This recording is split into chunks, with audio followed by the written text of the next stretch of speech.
Okay, I'm now going to continue. We'll call this part two. I'm going to overlap where I left off to smooth out what I had said. Okay, so here we go. Today, the development of synthetic paper with no pulp required is becoming mainstream. Indeed, the importance of paper seems to get stronger with every suggestion of a paperless society. The promise of the 21st century is not of paperless communication, but of a process that embraces the quality of paper in new and creative ways.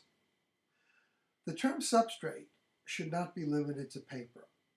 Printing can be done on almost any material.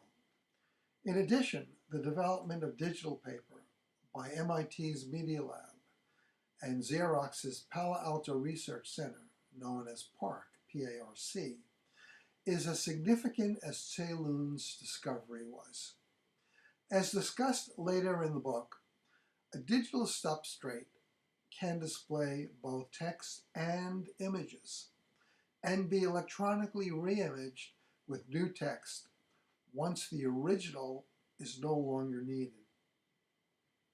Gutenberg's invention, one that forever changed printing from a manual craft to an industrial process, was cast metal movable type.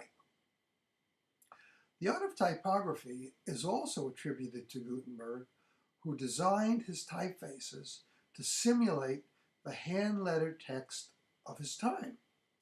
His invention survived for nearly 500 years before it was replaced by the linotype machine, followed by phototypesetting, and then by computerized type. Other printers were also experimenting with printing processes, but Gutenberg was the only printer known to be using movable metal type. Theirs was a 15th century race to develop the first workable method for producing and reproducing movable type as a logical extension of manuscript writing, and to serve a growing demand for information in Europe. Between 1450 and 1455, Gutenberg and his assistant, Peter Schoeffer, printed approximately 200 copies of what has come to be known as the 42-line Bible, of which only 49 copies still exist today. Ceylon and Gutenberg's inventions altered the structure of institutions and influenced how learning took place. They defined printing as the most meaningful, detailed, pervasive, and informative form of mass communication. The disruptions following Gutenberg have continued to this day. In the 16th century, French humorist Peter Ramus introduced the concept of the print-oriented classrooms in which books were available to all students. Before printing, much of the time in school was spent creating texts. The classroom tended to be a scriptorium, with the student as the editor-publisher. Printing changed learning.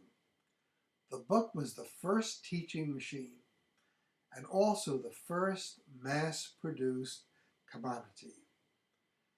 The printing industry has also experienced concept-to-market success, delays with the introduction of nearly every new technology. The linotype machine was introduced in 1885, but was not considered a commercial success until 1905. Electronic color separation scanners were also available in the 1940s, but did not become commercially available until the 1970s.